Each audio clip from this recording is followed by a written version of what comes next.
राम शरण दास जी। जय जय श्री हरिवंश। परम पूज्य गुरुदेव, आपके चरणों में कोटि कोटि प्रणाम। महर्षि, आज पूरी युवा पीढ़ी को नाम रस में डुबोने के लिए, वो गंदे आचरण से बचाने के लिए पूरा विश्व आपका आभारी है। महाराज जी, बॉर्डर पर आए दिन हमारे सैनिक दुश्मनों का सामना करते हैं देश की सुरक्षित करने के लिए।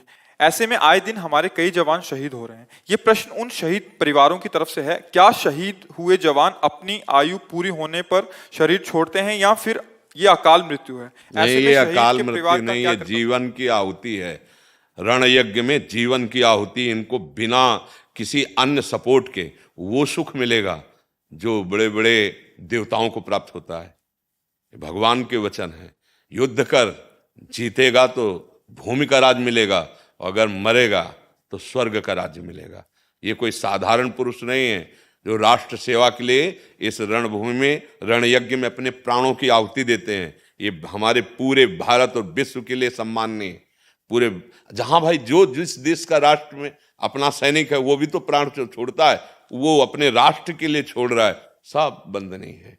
इनका यह अकाल मृत्यु नहीं है, नहीं नहीं नहीं, ये प्राणों की आहुति है अपने देश रक्षा के लिए। इनको प्रणाम करते हैं, मन से प्रणाम करते हैं। और ये जहां जाते हैं ना, बड़े बड़े साधन करके पहुंचे हुए जो देवकोटि के, वो जो सुख मिलता है वो इनको मिलेगा।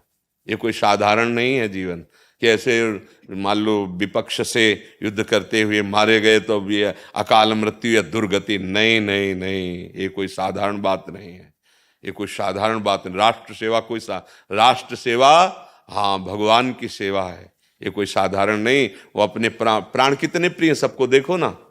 तभी तो जब कोई आर्मी का आता है ना तो हम विशेष सम्मान उसको करते हैं, जैसे संत का सम्मान करते हैं ऐसे हम उन राष्ट्र सैनिकों का सम्मान करते हैं। जहां खड़े नहीं हो सकते, जहां जी नहीं सकते, वहां भी वो राष्ट्र सैनिक कष्ट सह करके खड़े हैं कि हमारे राष्ट्र को कहीं किसी तरह का कोई कष्ट पहुंचाने वाला ना इधर से प्रवेश कर जाए। नहीं, उनका जीवन बंधनीय है, पूरा राष्ट्र बंधन करता है। वो तो बहुत ही मंदबुद्धि होंगे जो ऐसा, पूरा राष्ट्र, जब राष्ट्र के बड़े बड़े अधिकारी सर झुका देते हैं उनके आगे, तो औरों की तो बात क्या। वो देवलोक को प्राप्त होते हैं, वो स्वर्ग को प्राप्त होते हैं, वो पुण्यात्मा कहे जाते हैं। अकाल मृत्यु वाले दुर्गति के प्राप्त, अकाल मृत्यु नहीं है।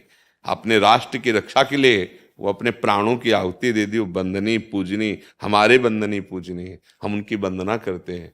हम उनके मन से, हम समस्त अपने राष्ट्र के सैनिकों को बहुत प्यार करते हैं।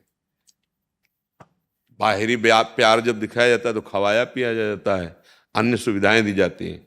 हम अंदर से जो भी जीवन में भजन साधन जो भी है, ये इन्हीं की सेवा के लिए है। जैसे हम समाज सेवा कर रहे हैं तो हमारी समाज को सुरक्षित रखने की वो सेवा कर रहे हैं। समाज सुरक्षित है, चैन से तुम सोते हो और वो जगते हैं, हम जीते हैं और अपने प्राणों की आहुति देकर हमारी रक्षा करते हैं। ये संत नहीं तो और क्या है, ये संत नहीं तो क्या है।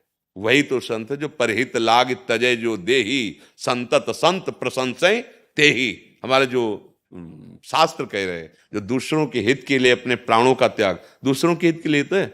हम सब कौन है, उनके रिश्ते नातेदार थोड़ी हैं, हमारे देशवासी हैं, तो हमारी रक्षा के लिए उन्होंने प्राण त्यागे। सब संतों का आशीर्वाद पहुंचता है वहां। और ये जहां पहुंचे है ना, बड़े बड़े यज्ञ साधन करके, तपस्या करके, तब स्वर्ग आदि की प्राप्ति होती है। ये कोई निंदनीय अकाल मृत्यु ऐसा ऐसा कभी विचार भी न करे। हाँ, एक संत की समाधि और एक राष्ट्र भक्त की समाधि में कोई अंतर नहीं।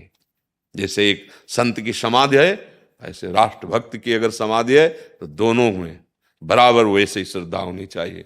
क्योंकि संत अपने जीवन को समाज सेवा के लिए भजन साधन करके, और सर्वे भवन्तु सुखिनः सर्वे सन्तु निरामया वाणी से, और वो अपने बल और बुद्धि से अपने प्राणों को समर्पित करके समाज को सुरक्षित रखते हैं। बात दोनों की एक हुई, एक भजन बल से, एक बौद्धिक और बाहुबल से राष्ट्र की रक्षा में लगे हुए हैं। तो दोनों की समाधि हमारे लिए बराबर। उनकी अकाल मृत्यु कैसे मानी जा सकती है, उनकी दुर्गति के विषय में सोचा भी नहीं जा सकता। नहीं, वो कैसे भी भाव से राष्ट्र सेवा में थे, वो स्वर्ग आदि को प्राप्त होंगे। समझ पा रहे आप जी।